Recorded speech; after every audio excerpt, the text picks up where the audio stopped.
कोलकाता की उस शाम को मैं कभी नहीं भूल सकता। बाहर बारिश की हल्की फुहारें थीं, छत पर पानी की बूंदें एक अजीब सी लय में गिर रही थीं, जैसे कोई अदृश्य संगीतकार किसी उदास राग को धीरे धीरे बजा रहा हो। मैं अपनी कुर्सी पर बैठा एक पुरानी किताब के पन्ने पलट रहा था जब दरवाजे पर दस्तक हुई। दस्तक में एक अजीब बेचैनी थी, जल्दी की नहीं, भारी थी, जैसे वह दस्तक किसी थके हुए और डरे हुए इंसान के हाथों से निकली हो। मैंने दरवाजा खोला। सामने एक आदमी खड़ा था। उम्र कोई 50 के करीब होगी, कद मझोला, शरीर भारी, लेकिन उस शाम वह भारी शरीर भी किसी अदृश्य अदृश्य बोझ तले दबा हुआ लग रहा था। उसने कोट पहना हुआ था जो भीगा हुआ था। बाल माथे पर चिपके थे। आंखों में वह चीज थी जो मैंने पहले भी देखी थी, वही खौफ, वही बेबसी जो किसी इंसान की आंखों में तब आती है जब वह किसी ऐसी चीज से डर रहा हो जिसे वह खुद समझ नहीं पाता। व्यमकेश कहाँ है? उसने पूछा। आवाज में कंपन था। मैंने उसे अंदर बुलाया। ब्योमकेश अपने कमरे में था। वह किसी पुरानी फाइल में कुछ देख रहा था। जब हम दोनों अंदर दाखिल हुए तो उसने ऊपर देखा। एक पल को उसकी नजर उस आदमी के चेहरे पर ठहरी, फिर उसने शांत स्वर में कहा, बैठिए। आदमी बैठ गया। उसके हाथ थोड़े कांप रहे थे। उसने कोट की जेब में हाथ डाला और 3 लिफाफे निकालकर मेज पर रख दिए। मेरा नाम शिशिर मुखर्जी है, वह बोला। मैं व्यापारी हूं। कोलकाता में मेरा काफी कारोबार है, पर पिछले 3 हफ्तों से कुछ ऐसा हो रहा है जिसने मेरी नींद उड़ा दी है। ब्योमकेश ने वे लिफाफे उठाए, एक एक करके खोले। हर लिफाफे में एक सादा कागज था और हर कागज पर एक ही पंक्ति लिखी थी, हिसाब बाकी है। ब्योमकेश ने वे कागज ध्यान से देखे। उसका चेहरा पढ़ना मुश्किल था, पर मैं उसे इतने सालों से जानता था कि समझ गया। उसके भीतर कुछ जागा था। यह हस्ताक्षर किसका है? उसने पूछा। शिशिर मुखर्जी के चेहरे पर एक अजीब भाव आया, दर्द और खौफ और शर्म सब एक साथ। मेरे बड़े भाई का, तरुण मुखर्जी, जिनकी मौत 5 साल पहले हो गई थी। कमरे में एक पल को सन्नाटा छा गया। मैंने शिशिर की तरफ देखा, फिर ब्योमकेश की तरफ। ब्योमकेश के चेहरे पर कोई हैरानी नहीं थी, बस वही शांत जिज्ञासा। कैसे मरे थे तरुण मुखर्जी? उसने पूछा। विमान दुर्घटना में, शिशिर ने धीमे स्वर में कहा। 5 साल पहले जमशेदपुर से कोलकाता आ रहे थे। विमान बीच रास्ते में गिर गया। कोई नहीं बचा। ब्योमकेश ने वे कागज फिर से देखे, बहुत ध्यान से, जैसे उन शब्दों के पीछे कोई और भाषा छिपी हो। ये चिट्ठियां कब से आ रही हैं? 3 हफ्ते से। हर सोमवार को, नियम से। डाक से नहीं आती, सीधे मेरे घर के दरवाजे के नीचे से सरकाई जाती हैं। मेरे नौकर ने कहा कि उसने कभी किसी को देखा नहीं। तुमने पुलिस को बताया? शिशिर ने हल्के से हंसा। वह हंसी उदास थी। पुलिस को क्या बताता कि मेरे मरे हुए भाई की चिट्ठियां आ रही हैं? वे मुझे पागल समझते। ब्योमकेश उठा, खिड़की के पास गया। बाहर बारिश अब थम गई थी। गीली सड़क पर रोशनी फिसल रही थी। तुम्हारे घर में कौन कौन है? उसने पूछे बिना पीछे देखे। शिशिर ने एक गहरी सांस ली। हम पुरानी हवेली में रहते हैं, कस्बा पाड़ा में। परिवार में मैं हूं और तरुण भाई की पत्नी है, भाभी सुलोचना। वह हवेली नहीं छोड़ती 5 साल से। उन्हें यकीन है कि भाई साहब वापस आएंगे। ब्योमकेश पलटा। उसकी आंखों में एक नई चमक थी। और कौन? हमारा पुराना मुंशी है, नीलमाधव। 50 साल से परिवार के साथ है, हर रात जानता है। और एक डॉक्टर हैं, डॉक्टर समरेश बोस। वह पिछले 2 महीने से हवेली में ही ठहरे हुए हैं। सुलोचना भाभी की तबीयत कुछ ठीक नहीं रहती, इसलिए। ब्योमकेश वापस मेज के पास आया। उसने वे तीनों कागज फिर उठाए और उन्हें एक बार और देखा। हम कल सुबह आएंगे तुम्हारी हवेली में। शिशिर की आंखों में राहत की एक हल्की सी लकीर दौड़ी। फिर वह उठा, जाने लगा। दरवाजे पर रुककर पलटा। एक बात और है, उसने कहा। हम दोनों ने उसकी तरफ देखा। चिट्ठी का हस्ताक्षर। मैंने विशेषज्ञ को दिखाया था। उसने कहा कि यह हस्ताक्षर नकली नहीं है, और वह चला गया। मैंने ब्योमकेश की तरफ देखा। वह अब भी उन कागजों को देख रहा था। क्या सोच रहे हो? मैंने पूछा। वह बोला, यह बहुत दिलचस्प है अजित।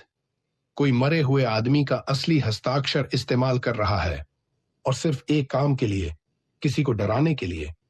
पर सवाल यह है कि डराने की जरूरत क्यों है? मैंने कहा, हो सकता है ये कोई पागल हो या कोई दुश्मन। नहीं, उसने सिर हिलाया। पागल इतना नियम से काम नहीं करते। हर सोमवार बिना चूके यह किसी ने सोच समझ कर किया है। और देखो इन शब्दों को, हिसाब बाकी है। ये धमकी नहीं है, ये याद दिलाना है। जैसे कोई कह रहा हो कि मैं जानता हूं तुमने क्या किया। उसकी बात सुनकर मेरी रीढ़ में एक ठंडक दौड़ गई। अगली सुबह जब हम हवेली की तरफ निकले तो आसमान में बादल घिरे हुए थे। रास्ते में ब्योमकेश ज्यादा नहीं बोला। वह खिड़की से बाहर देखता रहा। मैं जानता था उसका दिमाग काम कर रहा है, धीरे धीरे पर बहुत गहराई से। कस्बा पाड़ा की गलियां तंग थीं। जब हमारी गाड़ी मुखर्जी हवेली के सामने रुकी तो मैंने पहली बार उस इमारत को देखा और मुझे लगा जैसे वह इमारत हमें देख रही है। यह कोई साधारण हवेली नहीं थी। यह कोई ऐसी जगह नहीं थी जहां रोज का जीवन चलता हो। यह वह जगह थी जहां समय ठहर गया हो। दीवारें काली पड़ चुकी थीं। छत पर पुराने पेड़ों की शाखाएं झुकी हुई थीं, जैसे वे किसी की रक्षा कर रहे हों या किसी को कैद किए हों। लोहे का बड़ा दरवाजा जंग खाया हुआ था। उस पर मुखर्जी परिवार का पुराना निशान था। एक उल्लू। मैं जरा रुका, उस उल्लू के निशान को देखता रहा। उसकी आंखें खाली थीं, पत्थर की, पर उस सुबह उन खाली आंखों में कुछ था। अजित, ब्योमकेश ने कहा। मैं पलटा। वह पहले ही अंदर जाने के लिए तैयार था। हम अंदर दाखिल हुए। शिशिर मुखर्जी दरवाजे पर ही खड़े थे। उनके पीछे एक बूढ़ा आदमी था। 5 फुट का, दुबला, झुकी हुई कमर, सिर पर सफेद बालों की पतली चादर, आंखें छोटी और गहरी, जैसे उन्होंने बहुत कुछ देखा हो और बहुत कम कहा हो। यह नीलमाधव है, शिशिर ने कहा, हमारे मुंशी। नीलमाधव ने हाथ जोड़े। उसके हाथ सूखे थे, नसें उभरी हुई थीं। वह चुप रहा। ब्योमकेश ने उसे एक नजर देखा, फिर शिशिर की तरफ मुड़ा। हम अपना सामान रखकर थोड़ा हवेली देखना चाहते हैं। शिशिर ने नीलमाधव की तरफ इशारा किया। मुंशी जी नसीरे इन्हें दिखाएंगे।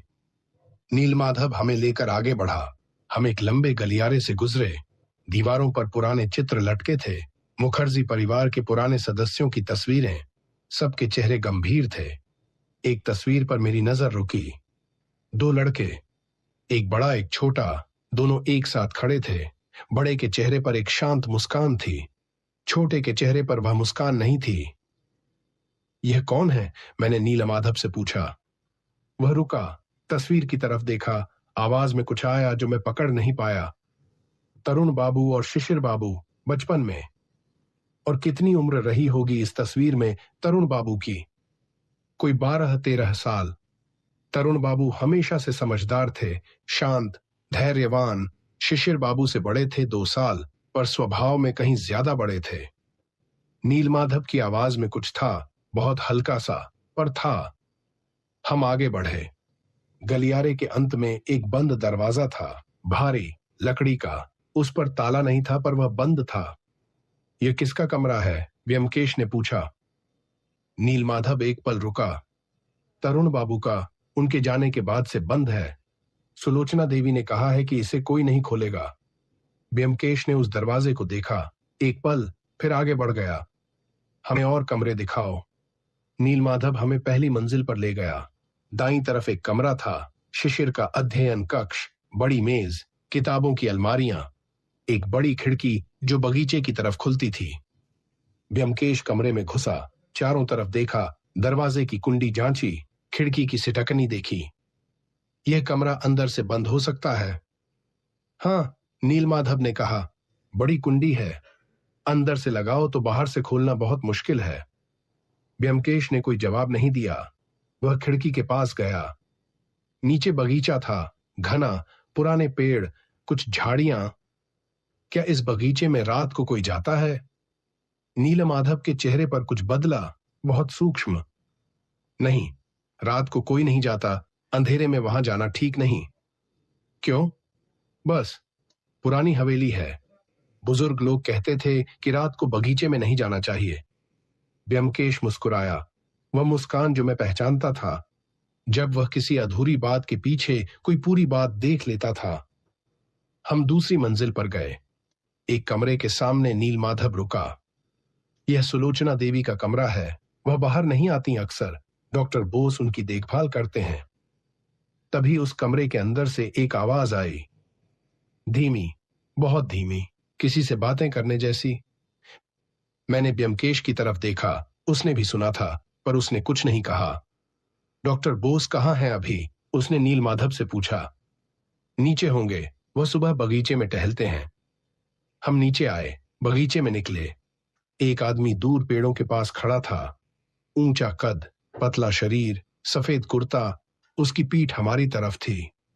ब्योमकेश उसकी तरफ बढ़ा। जैसे जैसे हम करीब गए, उस आदमी की मुद्रा मुझे अजीब लगी। वह पेड़ की तरफ देख रहा था, पर उसका सिर हल्के से एक तरफ झुका था, जैसे वह कुछ सुन रहा हो। डॉक्टर बोस। वह पलटा। उम्र कोई 45 के आसपास, चेहरा लंबा, आंखों पर चश्मा, उस चश्मे के पीछे आंखें तेज थीं, बहुत तेज। आप लोग ही हैं जिन्हें शिशिर ने बुलाया है, उसने कहा। आवाज पढ़ी लिखी थी, संयत। हाँ, ब्योमकेश ने कहा। आप यहां कितने समय से हैं? 2 महीने, सुलोचना देवी की तबीयत के लिए। उनकी बीमारी क्या है? डॉक्टर बोस ने एक पल रुककर जवाब दिया, तंत्रिका तंत्र की समस्या है। वह कभी कभी ऐसी अवस्था में चली जाती हैं जहां उन्हें वास्तविकता और स्वप्न का अंतर नहीं पता चलता। क्या वह अक्सर अकेले बातें करती हैं? डॉक्टर बोस की आंखें एक पल को तेज हुईं। आपने सुना? ब्योमकेश ने सिर हिलाया। यह उनकी बीमारी का हिस्सा है। वह तरुण से बात करती हैं, उन्हें लगता है वह हैं। ब्योमकेश ने कुछ नहीं कहा। उसने बगीचे में एक नजर घुमाई, फिर मुझे इशारा किया और हम अंदर चले गए। रात को खाने के बाद हम अपने कमरे में थे। ब्योमकेश मेज पर बैठा था। उसके सामने वे 3 चिट्ठियां थीं। वह उन्हें देख रहा था। मैं लेटा हुआ था। कुछ समझ आया, मैंने पूछा। हमेशा की तरह उसने तुरंत जवाब नहीं दिया। कुछ देर बाद बोला, अजित, तुमने नोट किया कि नीलमाधव तरुण के बारे में बात करते हुए रुका था? हाँ। और डॉक्टर बोस ने जब मैंने सुलोचना का जिक्र किया तो उसकी आंखें बदलीं। मैंने वह देखा था। और शिशिर ने अभी तक हमें यह नहीं बताया कि विमान दुर्घटना में कितने लोग मरे थे। सिर्फ यह कहा कि तरुण थे उसमें। मैं उठकर बैठ गया। इसका क्या मतलब है? ब्योमकेश ने एक चिट्ठी उठाई, हस्ताक्षर की तरफ देखा। मतलब यह कि यह मामला सिर्फ एक मरे हुए आदमी के हस्ताक्षर का नहीं है। इसके पीछे कुछ और है, कोई पुराना हिसाब, और वह हिसाब सिर्फ एक व्यक्ति से नहीं, शायद उस पूरे विमान हादसे से जुड़ा है।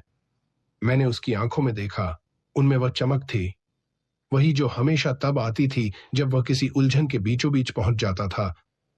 तभी बाहर से एक आवाज आई, बहुत हल्की, बहुत दूर से, जैसे कोई धीमे स्वर में गुनगुना रहा हो। मैं खिड़की की तरफ गया। नीचे बगीचे में अंधेरा था, पर उस अंधेरे में मुझे एक परछाई दिखी। कोई था, धीरे धीरे चल रहा था पेड़ों के बीच से, और वह गुनगुनाना उसी से आ रहा था। ब्योमकेश। वह आया, खिड़की से नीचे देखा। परछाई तब तक बगीचे के कोने में गायब हो चुकी थी, पर गुनगुनाने की वह धुन हवा में अभी भी थी। कौन था? मैंने पूछा। ब्योमकेश ने कहा, यही तो जानना है। वह वापस मेज पर गया, बैठ गया, आंखें बंद कर लीं। मैं देर तक उस खिड़की के पास खड़ा रहा। बाहर अंधेरा था। हवा में वह धुन अब नहीं थी, पर उसकी गूंज जैसे हवेली की दीवारों में समा गई हो। उस रात मुझे देर तक नींद नहीं आई। अगली सुबह एक खबर ने सबको हिला दिया। शिशिर मुखर्जी के कमरे में जब नौकर चाय लेकर गया तो दरवाजा अंदर से बंद था। बहुत देर तक दस्तक देने के बाद भी कोई जवाब नहीं मिला। नीलमाधव को बुलाया गया। उसने दरवाजा तोड़वाया। शिशिर मुखर्जी कुर्सी पर बैठे थे, स्थिर, बिल्कुल स्थिर। वे देसी व जिंदा नहीं थे। जब ब्योमकेश और मैं वहां पहुंचे तो कमरे में शिशिर की वह देह कुर्सी पर ऐसे बैठी थी जैसे वह अभी भी कुछ देख रहे हों। आंखें खुली थीं। उनमें कोई पीड़ा नहीं थी, कोई चोट नहीं थी, पर उनमें जो था वह मैं कभी नहीं भूल सकता। खौफ, इतना गहरा खौफ, इतना घना, जैसे मरने से पहले उन्होंने कुछ ऐसा देखा था जिसे देखकर उनकी रूह कांप गई थी। ब्योमकेश ने पहले दरवाजे की कुंडी जांची, फिर खिड़की, फिर कमरे की हर दीवार।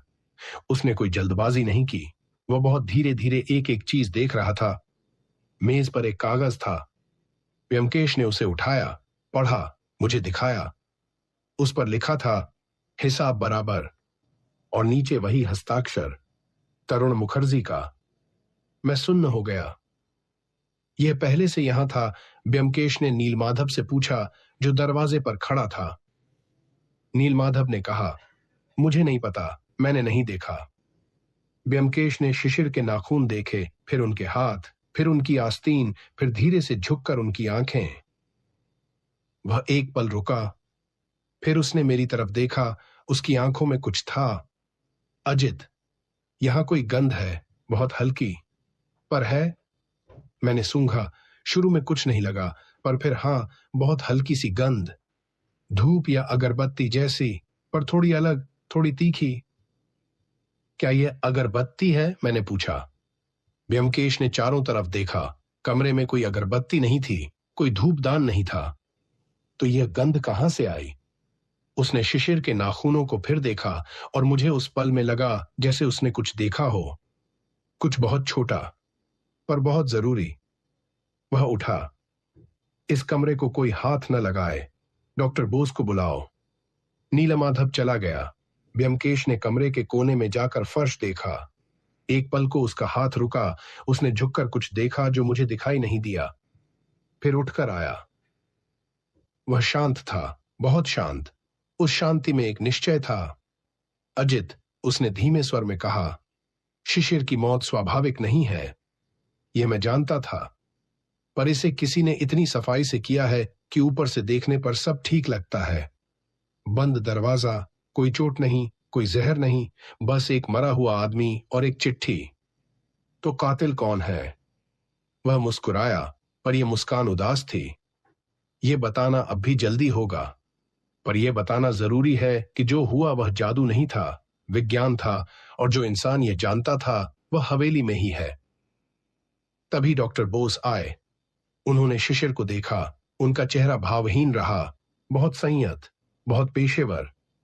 मौत की क्या वजह होगी? ब्योमकेश ने पूछा। डॉक्टर बोस ने कुछ देर जांचा, फिर कहा, हृदयाघात लगता है, पर पोस्टमार्टम से पता चलेगा। ब्योमकेश ने उनकी आंखों में देखा। आप यहां 2 महीने से हैं? हां। सुलोचना देवी की तबीयत इतनी खराब है कि आपको यहीं रहना पड़ा। वह इलाज के बीच में थी, मैं नहीं जा सकता था। ब्योमकेश ने सिर हिलाया। ठीक है, पर एक काम करें, पोस्टमार्टम में यह भी देखें कि शिशिर के खून में कोई ऐसा तत्व तो नहीं जो किसी धुएं या गंध से आया हो। डॉक्टर बोस की आंखें एक पल को रुकीं। क्या मतलब? बस एक सावधानी, ब्योमकेश ने कहा। मैंने देखा। डॉक्टर बोस के हाथ एक पल को बहुत हल्के से कांपे, इतने हल्के से कि शायद मैंने गलत देखा हो, पर मुझे लगा मैंने सही देखा था। हम बाहर निकले। सीढ़ियों पर ब्योमकेश रुका। नीलमाधव कहाँ है? मैंने नीचे देखा। मुंशी नीचे खड़ा था, हमारी तरफ देख रहा था। उसकी आंखों में कुछ था। वह शोक था, पर उस शोक के नीचे कुछ और भी था। ब्योमकेश धीरे धीरे नीचे उतरा, नीलमाधव के पास गया। मुंशी जी, वह बोला, आपको तरुण बाबू से बहुत लगाव था ना? नीलमाधव की आंखें भर आईं। उसने आंसू नहीं गिराए, बस भर आईं। वह बहुत अच्छे थे, उसने कहा। बहुत अच्छे?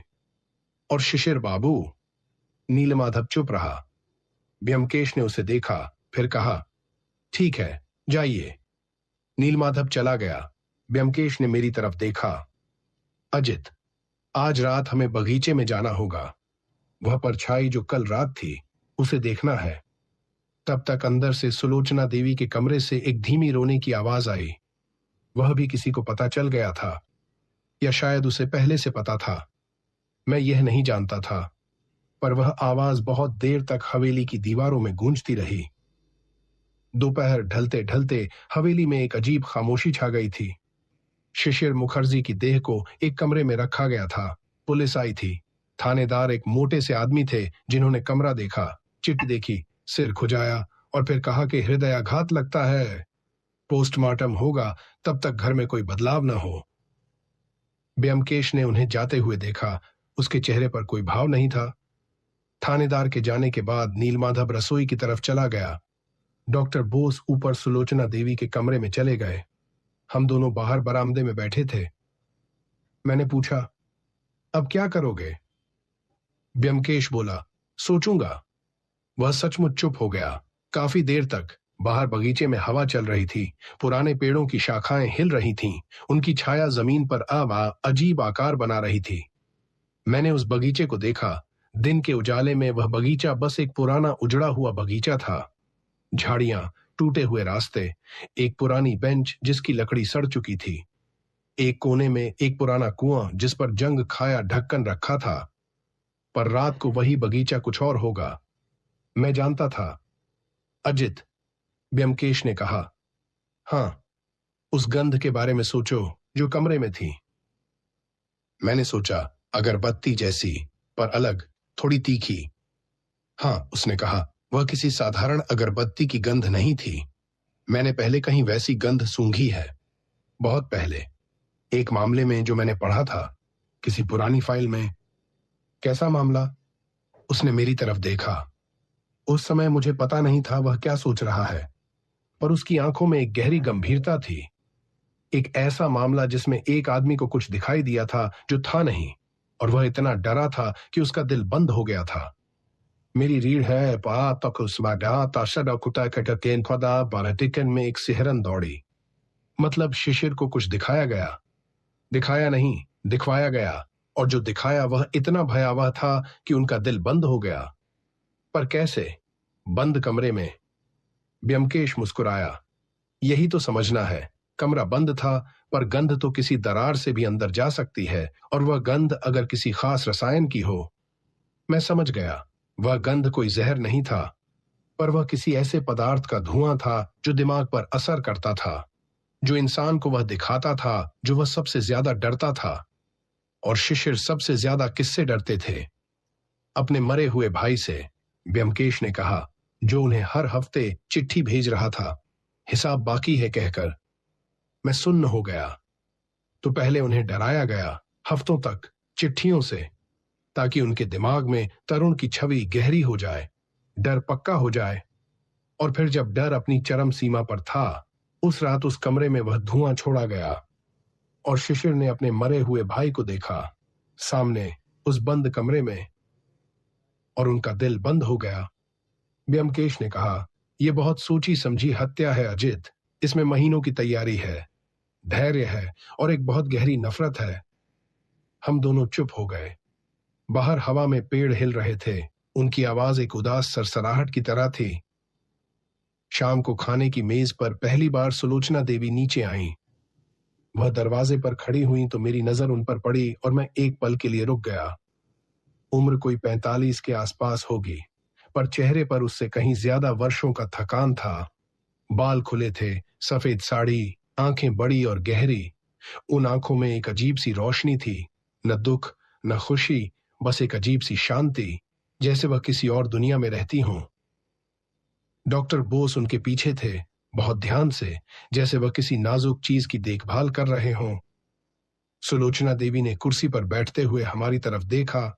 उनकी नजर ब्योमकेश पर रुकी। आप ही हैं जो तरुण को ढूंढेंगे, उन्होंने कहा। उनकी आवाज शांत थी, बिल्कुल शांत, जैसे वह कोई सामान्य बात कह रही हो। ब्योमकेश ने उन्हें देखा। उसके चेहरे पर कोई हैरानी नहीं आई। उसने धीरे से कहा, आप ठीक हैं? वह मुस्कुराई, पर वह मुस्कान बहुत अजीब थी। तरुण कल रात आए थे, उन्होंने कहा। मुझसे बात की, कहा कि अब सब ठीक हो जाएगा, हिसाब बराबर हो गया। मेज पर एक पल को सन्नाटा छा गया। डॉक्टर बोस ने जल्दी से कहा, यह उनकी बीमारी है, वह अक्सर ऐसे सपने देखती हैं। ब्योमकेश ने डॉक्टर बोस की तरफ देखा, फिर सुलोचना देवी की तरफ। कल रात क्या समय था जब तरुण आए? उन्होंने सोचा, आधी रात के बाद, जब घड़ी में 2 बजे थे। ब्योमकेश ने मेरी तरफ देखा। मैं समझ गया, कल रात जब मैंने बगीचे में परछाई देखी थी, वह भी उसी समय के आसपास था। सुलोचना देवी ने आगे कहा, वह हमेशा की तरह थे, वही मुस्कान, वही आवाज। उन्होंने कहा कि जो गलत हुआ उसका हिसाब हो गया। नीलमाधव जो दरवाजे के पास खड़ा था, उसके हाथ में खाने की थाली थी। मैंने देखा उसके हाथ बहुत हल्के से कांपे। बाद में रात को जब सब सो गए, ब्योमकेश ने कहा, चलो। हम दोनों चुपचाप नीचे उतरे, पिछला दरवाजा खोला, बगीचे में दाखिल हुए। बाहर ठंड थी, आसमान पर बादल थे, चांद कभी कभी बादलों से निकलता और बगीचे में एक पीली रोशनी फैल जाती। ब्योमकेश आगे था, मैं उसके पीछे। हम उस जगह की तरफ बढ़ रहे थे जहां कल रात परछाई दिखी थी, पेड़ों के पास, बगीचे के उत्तरी कोने में। हम वहां पहुंचे। ब्योमकेश झुका, जमीन देखी, फिर एक पेड़ के तने के पास गया। उसने पेड़ को छुआ, फिर उसकी उंगलियां तने पर एक खास जगह रुकी। अजित, यहां देखो। मैं उसके पास गया। पेड़ के तने में एक छोटी सी दरार थी, एक छोटा सा कटाव जो किसी ने जानबूझकर बनाया था, और उस कटाव में एक पतली सी नली थी, लोहे की, बहुत बारीक। यह क्या है? ब्योमकेश ने नली को हल्के से छुआ। उसकी उंगली पर एक हल्की सी कालिमा आई। इस नली से धुआं छोड़ा जाता है, उसने कहा।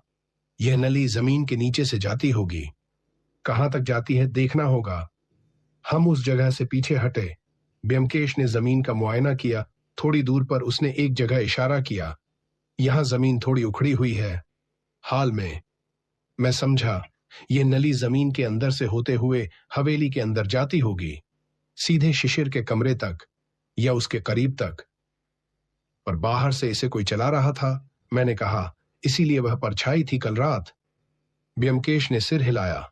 हां, जब शिशिर कमरे में थे तब बाहर से इस नली में वह खास पदार्थ डाला गया, धुआं बनाकर।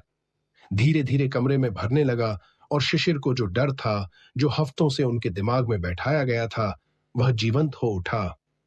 हम वापस हवेली में जा रहे थे, तभी मैंने कुछ देखा। बगीचे के दूसरे कोने में, कुएं के पास, एक आकृति। मैंने ब्योमकेश का हाथ पकड़ा। वह रुक गया।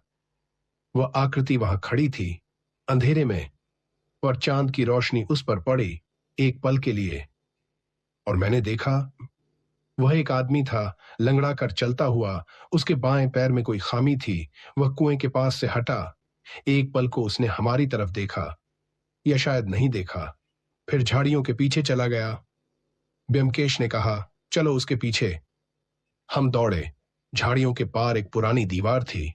उस दीवार में एक जगह ईंटें टूटी हुई थीं। उस टूटी दीवार से बाहर निकलने का रास्ता था। हम बाहर निकले, पर वह आदमी जा चुका था। गली में कोई नहीं था। ब्योमकेश ने उस टूटी दीवार को देखा। यह जगह हाल में इस्तेमाल हुई है, ईंटों पर ताजा निशान हैं। वह लंगड़ाता था। मैंने कहा, एक पैर में कोई तकलीफ थी। ब्योमकेश ने एक लंबी सांस ली। कल हमें इस आदमी को खोजना होगा, आसपास की गलियों में। हम वापस अंदर आए। सोने की कोशिश की, पर नींद देर से आई। सुबह जल्दी उठे। ब्योमकेश ने कहा कि वह नीलमाधव से बात करना चाहता है, अकेले में। मैं उसे नीलमाधव के पास छोड़ आया, खुद बाहर बरामदे में बैठा। थोड़ी देर बाद डॉक्टर बोस वहां आए। वह बैठ गए, चाय की चुस्की ली, कुछ देर चुप रहे, फिर बोले, आप ब्योमकेश के साथ कब से हैं? कई साल से। मैंने कहा, वह बहुत तेज दिमाग के लगते हैं। हैं। डॉक्टर बोस ने अपने चश्मे को ठीक किया। आपको क्या लगता है, शिशिर की मौत कैसे हुई? मैंने उनकी तरफ देखा। यह सवाल सीधा था, पर इसके पीछे कुछ और था। मुझे नहीं पता, मैंने कहा। आप डॉक्टर हैं, आप बेहतर जानते होंगे। उन्होंने हल्के से मुस्कुराया, पर वह मुस्कान आंखों तक नहीं पहुंची। हृदयाघात था। वह बोले, पर ब्योमकेश को कुछ और लग रहा है। आपको क्यों लगता है? उन्होंने नाखूनों वाली बात कल ध्यान से सुनी थी। बोले, वह जिस गंध की बात कर रहे थे, मैं उसे जानता हूं। मैं सतर्क हो गया। जानते हैं? हां, कुछ पुराने यौगिक होते हैं जिनका धुआं तंत्रिका तंत्र पर असर डालता है, पर यह बहुत दुर्लभ है। इन्हें बनाने के लिए विशेष ज्ञान चाहिए, और यह आसानी से नहीं मिलते। आप यह हमें क्यों बता रहे हैं? उन्होंने मेरी तरफ देखा। उनकी आंखों में कुछ था जो मैं पढ़ नहीं पाया, क्योंकि मैं चाहता हूं कि ब्योमकेश सही जगह देखे। और सही जगह कहां है? उन्होंने जवाब नहीं दिया। चाय खत्म की, उठे और अंदर चले गए। मैं उन्हें जाते हुए देखता रहा। मेरे दिमाग में एक सवाल था। डॉक्टर बोस को उस रसायन के बारे में पता था, यह उन्होंने खुद बताया, पर क्या इसका मतलब यह था कि वह बेगुनाह थे, या यह कि वह हमें किसी और दिशा में ले जाना चाहते थे? ब्योमकेश नीलमाधव के कमरे से निकला। उसके चेहरे पर एक गहरी सोच थी। मैंने उसे डॉक्टर बोस की बात बताई। उसने सुना, फिर कहा, दिलचस्प। और नीलमाधव ने क्या बताया जानते हो? क्या? उसने बताया कि तरुण मुखर्जी उस विमान में अकेले नहीं थे। उनके साथ एक और आदमी था, उनका कारोबारी साझेदार। कौन था वह? ब्योमकेश ने एक पल रुककर कहा, रामनाथ घोषाल। और नीलमाधव ने कहा कि वह विमान दुर्घटना में मरा नहीं था, घायल हुआ था, बचा था, पर उसके बाद वह लापता हो गया। मैंने उसकी आंखों में देखा।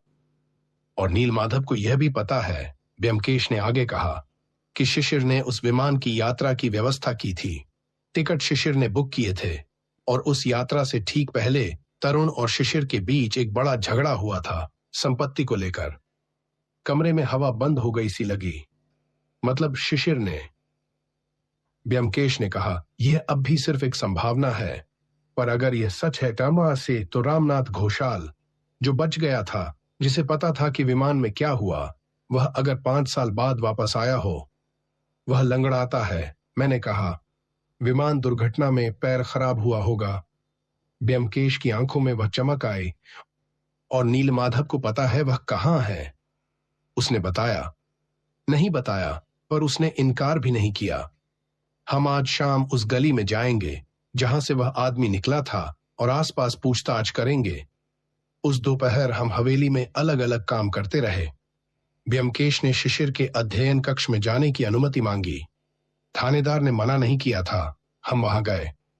ब्योमकेश ने उस कमरे को एक बार फिर बहुत ध्यान से देखा। इस बार वह फर्श पर झुककर उन जगहों को देख रहा था जहां दीवार और फर्श मिलते थे। एक कोने में उसे कुछ मिला। दीवार और फर्श के बीच एक बहुत बारीक सी दरार, इंसान की नजर से छिपी हुई, पर ब्योमकेश की नजर से नहीं। उस दरार में एक बहुत पतला लोहे का मुहाना था, जिसे किसी ने बड़ी सफाई से फर्श की रंगाई के पीछे छिपाया था। यही है, उसने कहा, इसी से धुआं आया था। उसने उस मुहाने के पास सूंघा। हल्की सी वही गंध, अब और भी कमजोर, पर थी। यह नली कहां जाती है? मैंने पूछा। जमीन के नीचे, बगीचे तक, उसने कहा। कल रात जो जमीन उखड़ी हुई थी, वह इसी नली की वजह से थी। ब्योमकेश उठा, कमरे की छत देखी, दीवारें देखीं। और देखो, उसने कहा, खिड़की के पास। मैं खिड़की के पास गया। खिड़की के फ्रेम पर एक बहुत हल्का सा काला निशान था, जैसे किसी चीज को वहां टिकाया गया हो। यह क्या है? दर्पण, उसने कहा, या कोई चमकदार सतह। यहां रखा गया होगा रात को, जब धुआं कमरे में था और शिशिर उस धुएं के असर में थे। तब बाहर से एक रोशनी इस दर्पण पर डाली गई होगी, जिससे कमरे में एक आकृति दिखे। मेरी सांस रुकी। तरुण की आकृति। हां, पर शिशिर के दिमाग ने उसे असली बना लिया, क्योंकि वह पहले से डरे हुए थे, और वह धुआं उनके दिमाग को वह दिखाने पर मजबूर कर रहा था जो वह सबसे ज्यादा डरते थे। मैंने बाहर खिड़की से बगीचे की तरफ देखा, उस जगह को देखा जहां कल रात परछाई थी। जो वहां था, उसने पेड़ के पास से धुआं छोड़ा और खिड़की पर दर्पण रखकर बाहर से रोशनी डाली, ताकि कमरे में एक आकृति बने। ब्योमकेश ने सिर हिलाया। और यह सब करने के लिए जिसे ये हवेली अंदर से पता हो, जिसे पता हो कि शिशिर का कमरा कहाँ है, खिड़की किस तरफ है, और वह धुएं वाला रसायन कहां से मिलता है। शाम को हम उस गली में गए जहां से वह आदमी निकला था। ब्योमकेश ने वहां एक पान की दुकान पर पूछताछ की, दुकानदार से, एक चाय वाले से, आसपास के 1-2 घरों पर दस्तक दी। आखिरकार एक बूढ़ी औरत ने बताया, हां, एक आदमी है, लंगड़ाता है, पिछले महीने से किराए पर आया है, इसी गली के अंत में, छोटा सा कमरा। हम उस कमरे के सामने गए। दरवाजा खटखटाया। अंदर से कोई हरकत नहीं। ब्योमकेश ने दरवाजे को धकेला। वह बंद था, पर उसमें ताला नहीं था, बस भीतर से बंद था। दरवाजे की झिर्री से उसने अंदर देखा, फिर पलटा। वह नहीं है, पर हाल में था। चूल्हे पर राख अभी ठंडी नहीं हुई। हम वापस मुड़े तभी ब्योमकेश रुका। उसने जमीन पर देखा। कमरे के दरवाजे के सामने की मिट्टी में एक अजीब निशान था। एक पैर का निशान, और दूसरे पैर का निशान थोड़ा अलग था, उथला, जैसे उस पैर पर वजन कम पड़ता हो। वह बाईं तरफ लंगड़ाता है। ब्योमकेश ने कहा, बायां पैर कमजोर है। और देखो, उसने उस निशान के पास एक और चीज दिखाई, एक बहुत छोटा जला हुआ टुकड़ा, कागज का। किसी ने यहां कुछ जलाया है हाल में। उसने वह टुकड़ा उठाया। उस पर कुछ लिखा था। आधा जल चुका था पर थोड़ा बचा था। मुझे दिखाया। उस पर लिखा था 14 अप्रैल, और नीचे एक नाम का हिस्सा। ताम बाकी जल चुका था। 14 अप्रैल। मैंने कहा, यह तो वही तारीख है विमान दुर्घटना की। हां, ब्योमकेश ने कहा, और नाम का हिस्सा ताम, यह तरुण हो सकता है या रामनाथ का हिस्सा। हम वापस हवेली की तरफ चले। रास्ते में ब्योमकेश चुप था, पर मैं देख सकता था उसका दिमाग काम कर रहा था, तेज, बहुत तेज। हवेली पहुंचे तो नीलमाधव दरवाजे पर था। उसने हमें देखा। उसके चेहरे पर एक अजीब भाव था। कुछ हुआ? ब्योमकेश ने पूछा। नीलमाधव ने धीमे स्वर में कहा, सुलोचना देवी के कमरे में एक और चिट्ठी मिली है। ब्योमकेश की आंखें तेज हुईं। कब? आज शाम। नौकर ने कमरा साफ किया तो बिस्तर के नीचे मिली। हम ऊपर गए, सुलोचना देवी के कमरे में। वह कमरे में नहीं थी, शायद बाहर गई थीं। चिट्ठी मेज पर रखी थी। ब्योमकेश ने उठाई, खोली, पढ़ी। उसका चेहरा पढ़ना मुश्किल था बंजिसा, पर एक पल को उसकी भौहें हल्के से सिकुड़ी। उसने मुझे दिखाई। उस पर लिखा था, वह जो तुमसे प्यार करता है वह आया है, तुम उससे मिलने के लिए तैयार रहो। और नीचे वही हस्ताक्षर, तरुण मुखर्जी। मैंने ब्योमकेश की तरफ देखा। उसकी आंखों में अब कुछ और था, कोई एक नई चिंता। यह पहले की चिट्ठियों से अलग है, उसने कहा। पहले वाली धमकी थी, यह बुलावा है। सुलोचना को बुलाया जा रहा है। हां, और अगर वह रात को कहीं जाने की कोशिश करें तो? मैं समझ गया, खतरा है, मैंने कहा। ब्योमकेश ने सिर हिलाया। आज रात हमें जागना होगा और सुलोचना देवी पर नजर रखनी होगी। तभी नीलमाधव जो दरवाजे पर खड़ा था उसने कहा, एक बात और है। हम दोनों ने उसकी तरफ देखा। वह थोड़ा झिझका, फिर बोला, रामनाथ घोषाल की एक बेटी थी। उसकी उम्र प्राय अब 15 साल होगी। उस विमान दुर्घटना में उसके पिता का पैर खराब हो गया था और परिवार बर्बाद हो गया था। ब्योमकेश ने उसे एक लंबी नजर से देखा। और यह तुम्हें कैसे पता? नीलमाधव ने आंखें नीचे कर लीं। मैं उसे जानता था, रामनाथ को। वह इस हवेली में आता था, तरुण बाबू का दोस्त था। तुम उसकी मदद कर रहे हो, ब्योमकेश ने कहा। यह प्रश्न नहीं था। नीलमाधव चुप रहा। ब्योमकेश ने एक गहरी सांस ली। नीलमाधव, ये बताओ, रामनाथ को पता है कि उसकी जान खतरे में है? नीलमाधव ने धीरे से कहा, हां, उसे पता है, इसीलिए वह। रुको, ब्योमकेश ने कहा, आगे मत बोलो अभी, पर एक काम करो, उसे बताओ कि कल सुबह हमसे मिले। यहां नहीं, उस पान की दुकान पर। नीलमाधव ने उनकी आंखों में देखा, फिर सिर हिलाया और चला गया। मैंने पूछा, क्या तुम्हें लगता है नीलमाधव खतरनाक है? ब्योमकेश ने कहा, नहीं, वह दुखी है और वह किसी की मदद करने की कोशिश में है, पर यह मदद कहीं और ले जा सकती है, ऐसी जगह जो उसने सोची नहीं है। वह रात बहुत लंबी थी। हम दोनों बारी बारी जागते रहे, एक जागता दूसरा थोड़ा सोता। सुलोचना देवी के कमरे के दरवाजे पर नजर थी। आधी रात के आसपास कमरे से एक आवाज आई, वही धीमी आवाज बातें करने की। फिर थोड़ी देर बाद दरवाजा खुला। सुलोचना देवी बाहर निकली। उन्होंने सफेद साड़ी पहनी थी, बाल खुले थे। वह सीढ़ियों की तरफ बढ़ रही थीं। उनकी आंखें खुली थीं, पर उनमें वह रोशनी नहीं थी जो जागने पर होती है। ब्योमकेश आगे बढ़ा। उसने धीमे से कहा, सुलोचना देवी। वह रुकी, पर पलटी नहीं। तरुण आए हैं, उन्होंने कहा, नीचे बगीचे में हैं, मुझे जाना है। ब्योमकेश ने मुझे एक नजर दी, फिर उन्हें कहा, अभी रात है, सुबह जाइएगा। नहीं, उन्होंने कहा। अभी आना है, उन्होंने कहा है। वह आगे बढ़ी। ब्योमकेश ने हल्के से उनका हाथ थामा। उस स्पर्श से जैसे कुछ टूटा। वह रुकी, पलटी। उनकी आंखों में एक पल को भ्रम आया, फिर वह चौंकी। यह कौन? यह कहां? ब्योमकेश ने धीमे स्वर में कहा, आप ठीक हैं, आप हवेली में हैं, आपका कमरा यहां है। वह कांप रही थीं। मैंने नीचे झांका। बगीचे में अंधेरा था, पर मुझे कुछ नहीं दिखा। और तभी नीचे बगीचे में बहुत हल्की सी वही धुन गुनगुनाने की, और ब्योमकेश ने भी सुनी। मैंने उसके चेहरे पर देखा। उसने सुलोचना देवी को कमरे में वापस किया, दरवाजा बंद किया और मेरी तरफ मुड़ा। आज रात वह यहां था, पर सुलोचना के लिए नहीं आया था। वह देख रहा था कि वह नीचे आती हैं या नहीं। उसका इरादा क्या है? ब्योमकेश ने एक पल सोचा, फिर कहा, अभी नहीं जानता, पर एक बात पक्की है, वह जो भी करना चाहता है उसके लिए सुलोचना देवी जरूरी हैं। और कल सुबह जब रामनाथ से मिलेंगे तो शायद यह भी पता चले कि क्यों वह रात बिना किसी और घटना के गुजरी। पर सुबह जब उजाला हुआ और हम नीचे आए तो नीलमाधव का कमरा खाली था।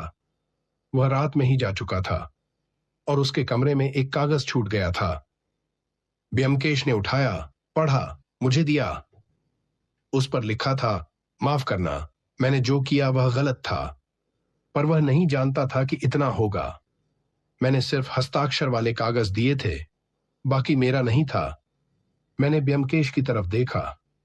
हस्ताक्षर वाले कागज? हां, उसने कहा।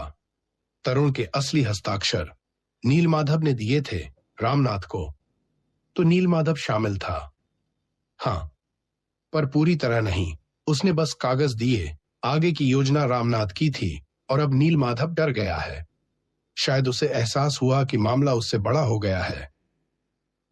और अब नीलमाधव के जाने से एक गवाह चला गया, ब्योमकेश ने कहा। पर एक सूत्र भी मिला। वह रामनाथ को बताएगा कि हम जानते हैं, और रामनाथ या तो भाग जाएगा या क्या, या वह अपनी बात जल्दी खत्म करने की कोशिश करेगा। कमरे में एक पल को वह खामोशी थी जो किसी आने वाले तूफान से पहले होती है। ब्योमकेश ने कहा, आज दोपहर से पहले हमें रामनाथ को ढूंढना होगा और डॉक्टर बोस से भी बात करनी है। एक बात है जो मुझे अभी तक समझ नहीं आई। क्या? वह रसायन जो धुएं में था वह नीलमाधव के पास नहीं हो सकता, और रामनाथ एक कारोबारी था। उसे इस तरह के रसायन के बारे में कैसे पता होगा? मेरे दिमाग में एक बिजली कौन थी? डॉक्टर बोस। ब्योमकेश ने आंखें बंद की, फिर खोली। हो सकता है। जय, पान की दुकान पर हम सुबह 10 बजे पहुंचे। रास्ते में ब्योमकेश ने एक शब्द नहीं बोला। वह खिड़की से बाहर देखता रहा। कोलकाता की सुबह अपनी आदत के मुताबिक शोरगुल में डूबी हुई थी, पर उस शोर से अलग एक खामोशी थी जो ब्योमकेश के आसपास हमेशा रहती थी। जब वह सोचता था तब उस खामोशी में एक गहराई होती थी। दुकान के पास एक पुराना बरगद था। उसकी जड़ें जमीन से बाहर निकली हुई थीं। उन्हीं जड़ों के पास एक आदमी बैठा था। कद मझोला, उम्र 50 के करीब, पर वह उम्र असली नहीं लगती थी। जैसे जिंदगी ने उसे जल्दी बूढ़ा कर दिया हो। चेहरे पर गहरी लकीरें, बाल आधे सफेद, और बायां पैर सामने फैला हुआ था। उस पैर पर एक मोटी पट्टी बंधी थी। वह हमें देखकर उठने की कोशिश की, पर पैर ने साथ नहीं दिया। वह वहीं बैठा रहा। ब्योमकेश उसके पास गया, बैठ गया, उस आदमी के सामने, जमीन पर, जैसे वह बराबरी पर हो। रामनाथ बाबू, उसने कहा। उस आदमी ने ब्योमकेश को देखा। उसकी आंखें थकी हुई थीं, बहुत थकी हुई, जैसे सालों से ठीक से सोया ना हो। नीलमाधव ने बताया था आप आएंगे, उसने कहा। आवाज भारी थी, टूटी हुई। हां, ब्योमकेश ने कहा, और तुम भागे नहीं। यह अच्छा किया। रामनाथ ने हल्के से हंसा। वह हंसी बहुत उदास थी। कहां भागूंगा? 5 साल से भाग रहा हूं, थक गया हूं। ब्योमकेश ने कुछ नहीं कहा, बस उसे देखता रहा। उस देखने में कोई आरोप नहीं था, कोई सख्ती नहीं थी, बस एक शांत प्रतीक्षा थी। और उस शांत प्रतीक्षा के सामने रामनाथ टूट गया, धीरे धीरे, जैसे पुरानी दीवार में दरार पड़ती है। उसने बोलना शुरू किया। 5 साल पहले, वह बोला, मैं और तरुण बाबू साथ काम करते थे। हमारा एक संयुक्त कारोबार था, झूठ का। अच्छा चल रहा था, पर शिशिर को वह कारोबार चाहिए था। वह बड़े हिस्से का मालिक बनना चाहता था। तरुण बाबू ने मना कर दिया। उसने एक पल रुककर गहरी सांस ली, फिर बोला, उस यात्रा से 1 हफ्ते पहले मुझे पता चला था कि शिशिर ने कुछ किया है। विमान के यांत्रिक हिस्से से छेड़छाड़। एक मैकेनिक को पैसे दिए थे। मैंने तरुण बाबू को बताने की कोशिश की, पर वह मानते नहीं थे। कहते थे उनका भाई ऐसा नहीं करेगा। ब्योमकेश ने पूछा, और तुम उस विमान में क्यों चढ़े? रामनाथ ने आंखें बंद की। तरुण बाबू को अकेला नहीं छोड़ सकता था। मैं उनके साथ चढ़ा, सोचा अगर कुछ होगा तो साथ रहूंगा। उसकी आवाज कांप रही थी। विमान में क्या हुआ? मैंने पूछा। रामनाथ ने आंखें खोली। उनमें आंसू थे, पर वह बहे नहीं। बीच रास्ते में इंजन में आग लगी। विमान गिरने लगा। तरुण बाबू ने मुझे खिड़की के पास धकेला। उन्होंने एक पैराशूट पैक किया था। कहा कि यह तुम्हारे लिए है, और उससे पहले कि मैं कुछ कह पाता, उन्होंने मुझे धकेल दिया। कमरे में खामोशी थी। उन्होंने तुम्हें बचाया, ब्योमकेश ने धीमे स्वर में कहा। हां, और खुद रह गए। रामनाथ की आवाज टूट गई। मैं गिरते हुए नीचे आया। पैर पर चोट लगी, भारी चोट। पैर कभी ठीक नहीं हुआ, पर मैं बचा। उसने एक लंबी सांस ली। जब मैंने नीचे पहुंचकर खबर सुनी कि विमान गिरा, कोई नहीं बचा, तो मैं पुलिस के पास गया। मैंने बताया कि यह हादसा नहीं था, साजिश थी, शिशिर ने करवाई। और पुलिस ने क्या किया? ब्योमकेश ने पूछा। रामनाथ ने एक कड़वी हंसी हंसी। शिशिर के पास पैसा था, रसूख था, मेरी बात सुनी ही नहीं, उल्टे मुझ पर ही कागजात में गड़बड़ी का आरोप लगा दिया। हमारे संयुक्त कारोबार में से मेरा हिस्सा छीन लिया, और मैं भाग गया। 5 साल। ब्योमकेश ने उसे देखा। और अब मेरे पास सबूत है, रामनाथ ने कहा। उस मैकेनिक ने जिसने विमान से छेड़छाड़ की थी, वह पिछले साल बीमार पड़ा। मरने से पहले उसने एक लिखित बयान दिया, एक वकील के पास जमा है। उसमें शिशिर का पूरा नाम है। ब्योमकेश की आंखें एक पल को तेज हुईं। यह बयान अभी भी है? हां, रामनाथ ने कहा। वकील के पास सुरक्षित है। तो फिर तुमने ये सब किया क्यों? चिट्ठियां, धुआं, वह सब? रामनाथ चुप हो गया। एक लंबी चुप्पी। फिर बोला, मैं चाहता था वह डरे, जैसे मैं 5 साल डरा, जैसे तरुण बाबू उस विमान में डरे होंगे। मैं चाहता था वह एक रात वैसे ही डरे। उसकी आवाज में दर्द था, और कुछ और भी था जो मैं पूरी तरह समझ नहीं पाया। पर मारना नहीं चाहता था, रामनाथ ने कहा। कसम खाता हूं, बस डराना था। ब्योमकेश ने उसे बहुत देर तक देखा। वह रसायन, उस धुएं वाला पदार्थ, वह तुम्हें कहां से मिला? रामनाथ ने एक पल झिझका। एक डॉक्टर ने दिया था। ब्योमकेश की आंखों में कुछ चमका। कौन सा डॉक्टर? रामनाथ ने कहा, समरेश बोस। वही नाम जिसका मुझे डर था। ब्योमकेश ने एक गहरी सांस ली। उसने पूछा, डॉक्टर बोस ने क्यों मदद की? रामनाथ ने कहा, वह मेरे पुराने दोस्त हैं। उन्हें भी शिशिर से शिकायत थी। उन्होंने कहा कि वह पदार्थ बस भ्रम पैदा करेगा, दिल को नुकसान नहीं पहुंचाएगा। उन्होंने कहा था कि खुराक सही रखी तो बस डर लगेगा, कोई स्थायी नुकसान नहीं। ब्योमकेश ने कहा, पर खुराक सही नहीं रही। रामनाथ का चेहरा पीला पड़ गया। मुझे नहीं पता था, उसने कहा। मैंने उतना ही डाला जितना बोस ने कहा था। पर ब्योमकेश ने उसे रोका। एक काम करो, उस वकील के पास जो बयान है उसे लेकर हमारे पास आओ आज शाम को, और कहीं मत जाओ। रामनाथ ने उसकी आंखों में देखा। आप मुझे पकड़वाएंगे? ब्योमकेश ने कहा, सच पकड़वाऊंगा। जो तुमने किया उसकी जिम्मेदारी है तुम पर जो शिशिर ने किया उसकी जिम्मेदारी भी सामने आनी चाहिए, और तरुण मुखर्जी के साथ जो हुआ उसका हिसाब होना चाहिए। रामनाथ की आंखें भर आईं। तरुण बाबू ने मुझे बचाया था, वह बोला। मैं उनके लिए यह कर सकता था तो करना था। हम वहां से उठे। वापस जाते हुए रास्ते में मैंने पूछा, डॉक्टर बोस के बारे में क्या सोचते हो? ब्योमकेश ने कहा, वह जानता था कि वह पदार्थ खतरनाक हो सकता है। उसने रामनाथ को दिया और फिर हवेली में रहकर देखता रहा। तो क्या वह भी चाहता था कि शिशिर मरे? ब्योमकेश ने कहा, यह जानना बाकी है, पर एक बात पक्की है। डॉक्टर बोस ने जानबूझकर सुलोचना देवी का इलाज ऐसे किया कि वह हवेली में फंसी रहे और डॉक्टर बोस का वहां रहना जरूरी रहे। क्यों? ब्योमकेश ने कहा, यह मुझे डॉक्टर बोस से पूछना होगा। आज हम हवेली पहुंचे तो डॉक्टर बोस ऊपर सुलोचना देवी के कमरे में थे। ब्योमकेश ने नौकर से कहा कि उन्हें नीचे बुलाएं। कुछ देर बाद डॉक्टर बोस नीचे आए। उनके चेहरे पर वही संयत भाव था, आंखों पर चश्मा, कदम शांत। वह बैठक में आए, ब्योमकेश के सामने बैठे। ब्योमकेश ने कहा, मैं सीधे पूछूंगा, रामनाथ घोषाल को वह रसायन आपने दिया था? डॉक्टर बोस ने एक पल के लिए आंखें बंद की, फिर खोली। हां, उन्होंने कहा। उस एक शब्द में बहुत कुछ था, कोई इनकार नहीं, कोई बहाना नहीं। क्यों? ब्योमकेश ने पूछा। डॉक्टर बोस ने हाथ मेज पर रखे, उन्हें देखा, फिर बोले, तरुण मुखर्जी मेरे दोस्त थे, बहुत पुराने दोस्त। जब उनकी मौत हुई तो मुझे पहले से पता था कि यह हादसा नहीं था। रामनाथ ने मुझे बताया था। आपको पहले से पता था और आपने कुछ नहीं किया, मैंने कहा। डॉक्टर बोस ने मेरी तरफ देखा। मैंने कोशिश की।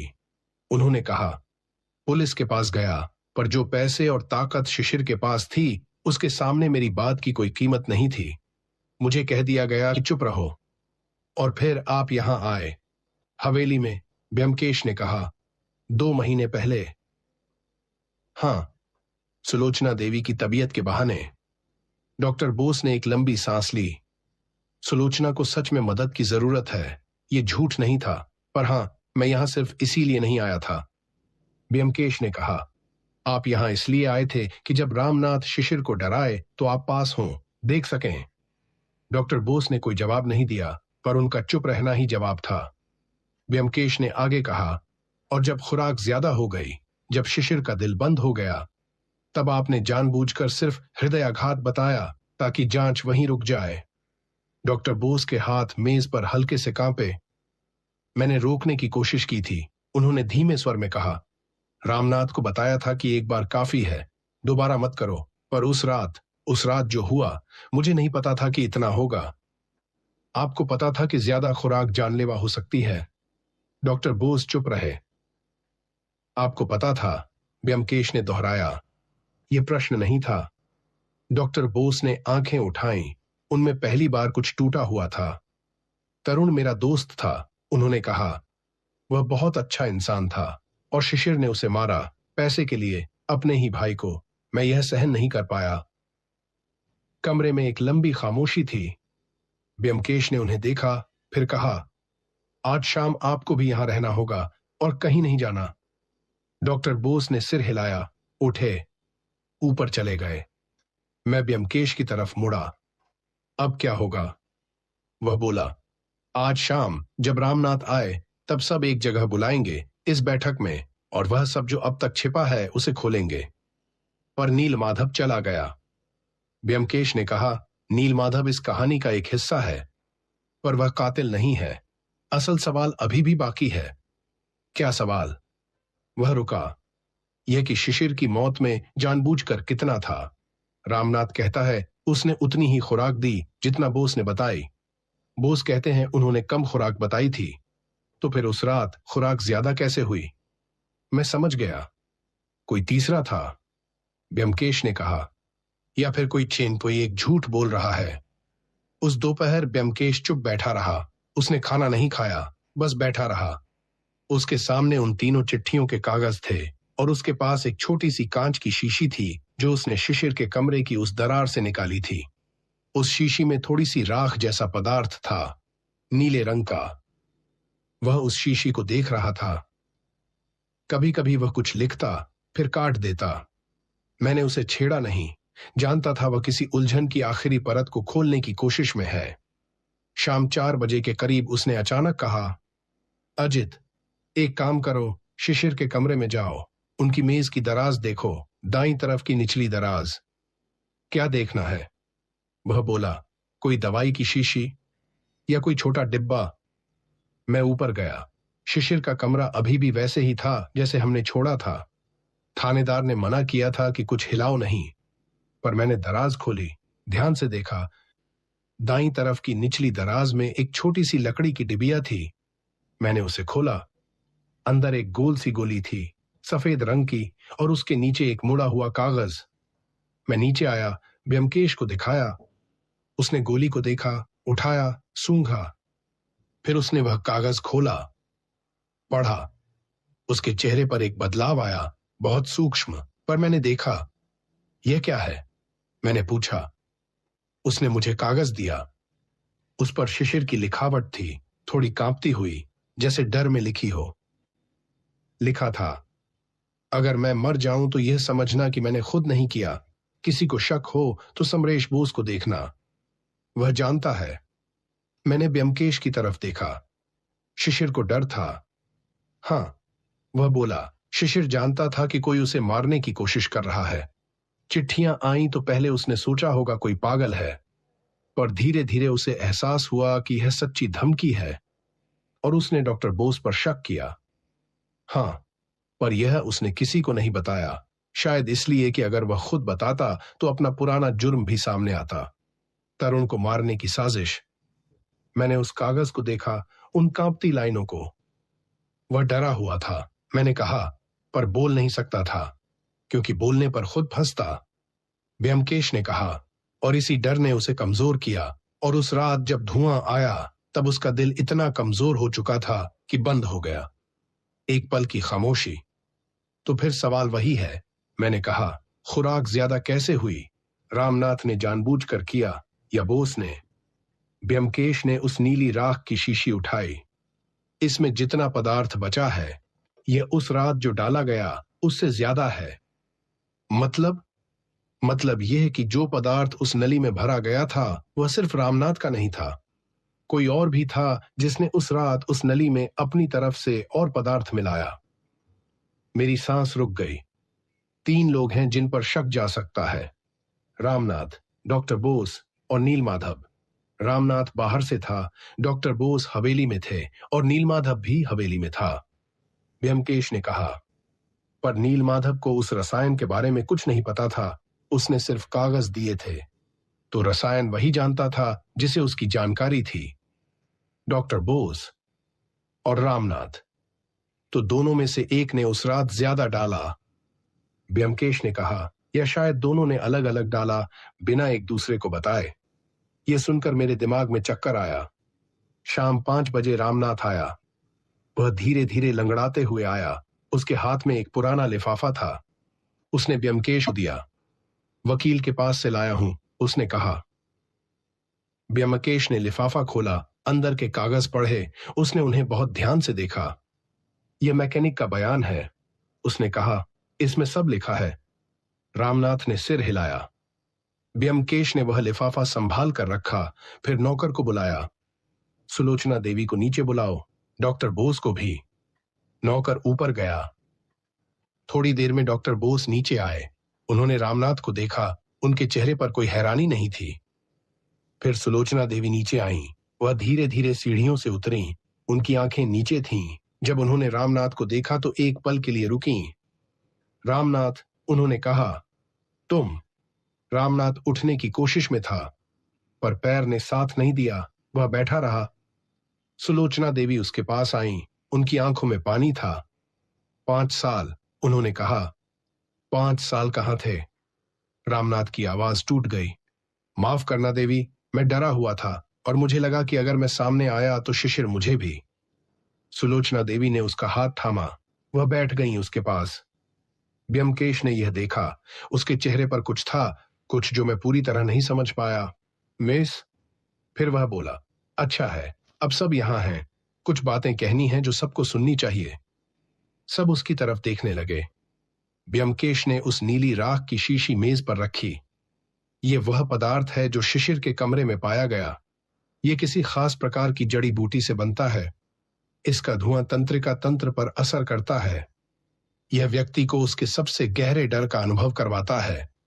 एक सही खुराक में यह बस कुछ घंटों के लिए होता है, पर ज्यादा खुराक में यह दिल को इतना जकड़ लेती है कि वह बंद हो जाए। वह रुका। उस रात शिशिर के कमरे में जितनी मात्रा गई वह एक इंसान की सहन शक्ति से कहीं ज्यादा, इतनी ज्यादा कि सिर्फ एक आदमी ने नहीं डाली हो सकती, 2 आदमियों ने डाली। डॉक्टर बोस का चेहरा पीला पड़ गया। रामनाथ ने कहा, 2। हाँ, ब्योमकेश ने कहा, तुम दोनों ने, और शायद एक दूसरे को बताए बिना। कमरे में एक तनाव आ गया। रामनाथ ने डॉक्टर बोस की तरफ देखा। बोस, तुमने भी। डॉक्टर बोस चुप थे, उनके हाथ मेज के किनारे पर थे। ब्योमकेश ने उनकी तरफ देखा। समरेश बाबू, आपने रामनाथ को जो खुराक बताई थी वह कम थी, इतनी कम कि बस डर लगे, पर आपने खुद उस रात कुछ और भी किया। डॉक्टर बोस की आंखें नीची हो गईं।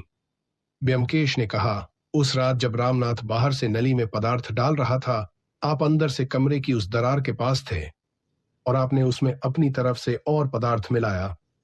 डॉक्टर बोस ने एक लंबी सांस ली। कमरे में सन्नाटा था। फिर धीरे से बोले, तरुण मेरा दोस्त था। उन्होंने कहा, मैं उसे कभी भूल नहीं पाया। शिशिर ने उसे मारा और 5 साल तक ऐश से जीता रहा। मैं बस डराना नहीं चाहता था। उनकी आवाज में एक ठंडापन था। तुम मारना चाहते थे, रामनाथ ने कहा। उसकी आवाज में क्रोध था। डॉक्टर बोस ने उसकी तरफ देखा और उस देखने में न हां था न ना। ब्योमकेश ने कहा, यह पुलिस तय करेगी, पर एक बात पक्की है, आप दोनों उस रात वहां थे। आप दोनों ने वह पदार्थ डाला और शिशिर मर गया। सुलोचना देवी ने रामनाथ का हाथ छोड़ दिया। वह अब अपने हाथों को देख रही थीं। फिर उन्होंने कहा, तरुण जाने से पहले मुझसे बात किए थे।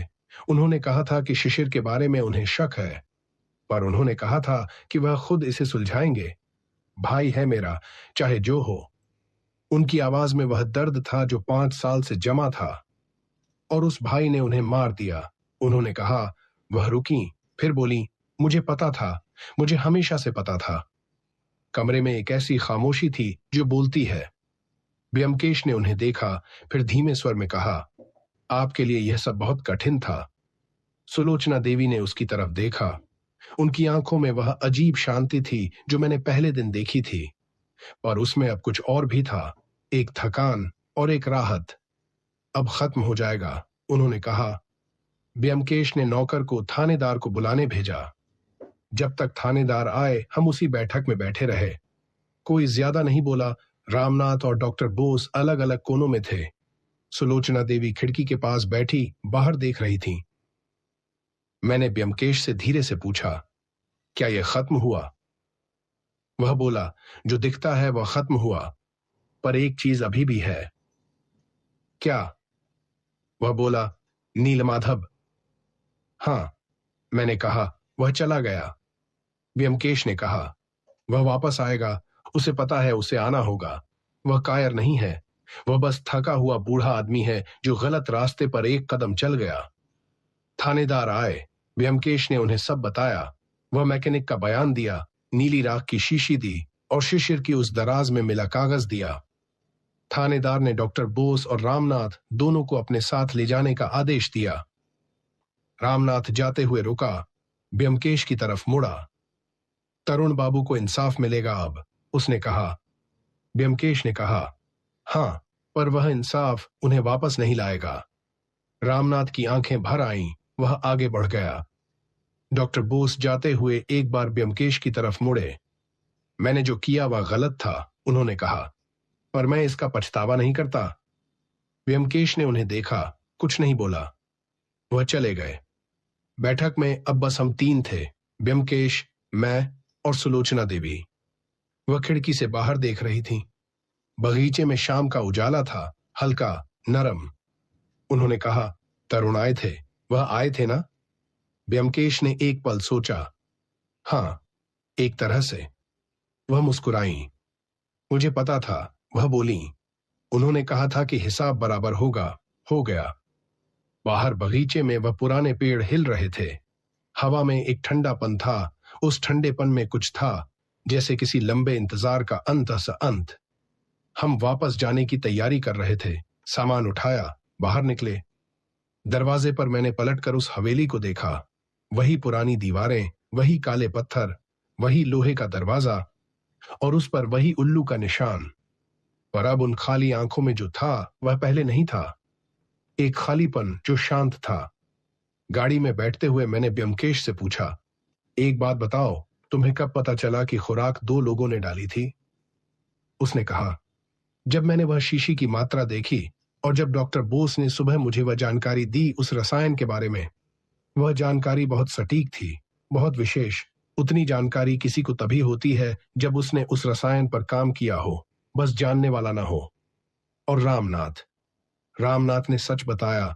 उसने उतना ही डाला जितना बोस ने बताया था, पर बोस ने उसे कम बताकर खुद बाकी मिलाया। मैंने कहा, बोस तो तरुण का दोस्त था, शिशिर से नफरत करता था, पर रामनाथ, क्या वह भी?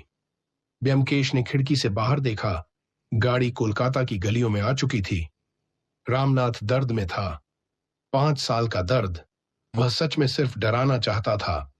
उस रात जो हुआ वह उसकी पूरी योजना नहीं थी, पर वह उस मौत में बराबर का हिस्सेदार है, क्योंकि उसने वह नली लगाई और वह पदार्थ डाला।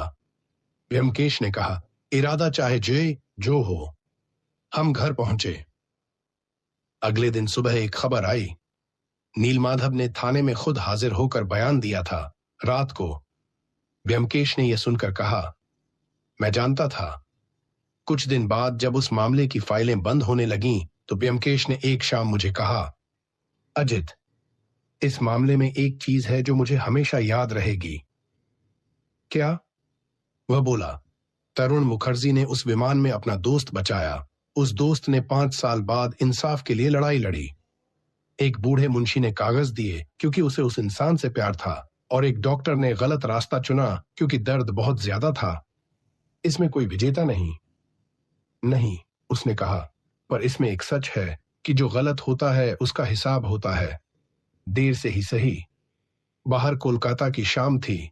दूर से किसी के घर में संगीत की आवाज आ रही थी, धीमी, उदास, सुंदर। मैंने उसे सुना और मुझे लगा जैसे कहीं दूर से तरुण मुखर्जी भी सुन रहे हों अपनी उस अधूरी यात्रा के उस पार से, और शायद मुस्कुरा रहे हों, क्योंकि हिसाब बराबर हो गया था।